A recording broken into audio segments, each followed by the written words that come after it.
കഥയുടെ തുടക്കത്തിൽ കഥാനായികയായ തങ്ങിനെയാണ് കാണിക്കുന്നത്. സ്കൂൾ സ്റ്റുഡൻ്റായ തങ്ങ് വിശപ്പ് കാരണം അവൾ ക്യാൻറ്റീനിൽ ബണ്ണ് വാങ്ങാനായി വന്നതും ക്യാൻറ്റീനിലെ ആൻറ്റി കാണുമ്പോഴാണ് അറിയുന്നത് തങ്ങ് ഗർഭിണിയാണെന്ന്.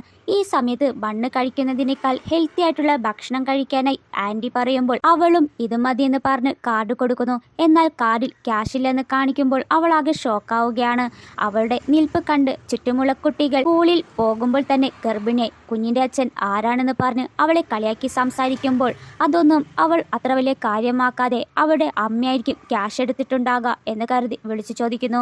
നിങ്ങളല്ലേ എൻ്റെ ക്യാഷ് എടുത്തെന്ന് ചോദിക്കുമ്പോൾ അതേന്ന് കേട്ട തങ്ങ് എന്തിനാണ് എൻ്റെ കുഞ്ഞിന് വേണ്ടി സ്വരൂപീകരിച്ച ക്യാഷാണ്. അവളുടെ അമ്മയാണെങ്കിൽ അവരുടെ മകൾ വാങ്ങിയ ഡ്രസ്സ് ഇഷ്ടപ്പെട്ടില്ലെന്ന് പറഞ്ഞ് ഒരു കാർഡ് കൊടുക്കുന്നു. ആ കാർഡ് തങ്ങിനെയാണ്. സത്യത്തിൽ അവളുടെ അമ്മ രണ്ടാം വിവാഹം കഴിച്ചതിൽ ജനിച്ച കുട്ടിയാണ് ആ ലേഡി. അവളെ അമ്മ ഒഴിവാക്കാൻ ക്യാഷ് ഇല്ലെങ്കിൽ ഗവൺമെന്റ് ഹോസ്പിറ്റലിൽ പോയി അഡ്മിറ്റ് ചെയ്യാനും നിന്റെ അച്ഛൻ മരിച്ചതിന് ശേഷം ഞാൻ വീണ്ടും വിവാഹം ചെയ്തിരിക്കുകയാണ്, അതുകൊണ്ട് എന്നെ ഡിസ്റ്റർബ് ചെയ്യരുത് എന്ന് പറഞ്ഞ് അമ്മ കോൾ കട്ട് ചെയ്യുന്നു. പെട്ടെന്ന് ഇവൾക്ക് വയറുവേദന വരികയാണ്. അതുവഴി പോയ ഒരു പെൺകുട്ടി ഇവരുടെ അവസ്ഥ കണ്ട് കാര്യങ്ങൾ ചോദിച്ച് മനസ്സിലാക്കുകയും അവളുടെ ഭർത്താവിനെ വിളിക്കാമെന്ന് പറയുന്നു.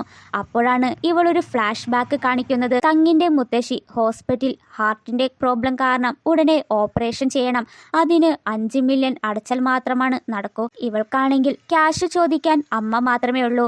അവരാണെങ്കിൽ മറ്റൊരു വിവാഹം കഴിച്ചത് കൊണ്ട് ഇതുവരെ തിരിഞ്ഞു പോലും നോക്കിയിട്ടില്ല. ക്യാഷ് ഇല്ലാത്തതിനാൽ തങ്ങ് ഡോക്ടറിന്റെ കാല് പിടിച്ചെങ്കിലും ഓപ്പറേഷൻ നടത്തുമെന്ന് ചോദിക്കുന്നു. പക്ഷേ ക്യാഷ് അടച്ചാൽ മാത്രമാണ് നടക്കൂ. ഈ ഹോസ്പിറ്റലിന് ചില റൂൾസ് ഉണ്ട്, അത് പറഞ്ഞ് ഡോക്ടർ അവിടുന്ന് പോകുന്നു.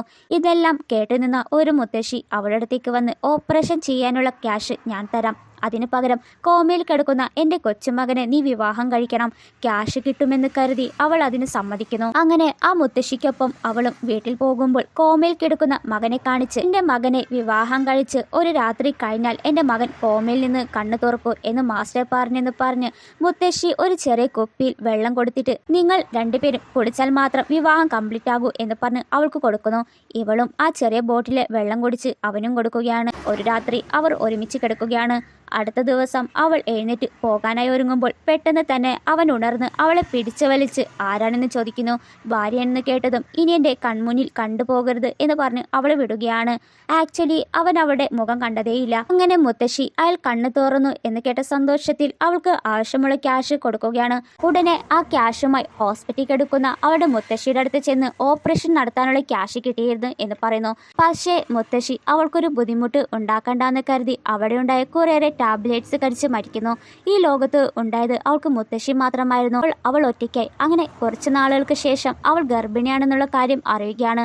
തനിക്കിനി ആരുമില്ലെന്ന് കരുതിയവൾ തനിക്കെന്ന് പറയാൻ ഒരു കുഞ്ഞുണ്ട്, അതുകൊണ്ട് കുഞ്ഞിനെ വളർത്താനായി അവൾ തീരുമാനിക്കുന്നു. ഇതെല്ലാം ചിന്തിച്ചു കൊണ്ടിരിക്കുമ്പോൾ അടുത്തിരുന്ന പെൺകുട്ടി ഭർത്താവിനെ വിളിക്കാം എന്ന് പറയുമ്പോൾ അവർക്ക് എന്നെ പിടിക്കില്ല പിന്നല്ലേ കുഞ്ഞിനെന്ന് പറഞ്ഞ് അവൾ എഴുന്നേറ്റ് പോവുകയാണ്.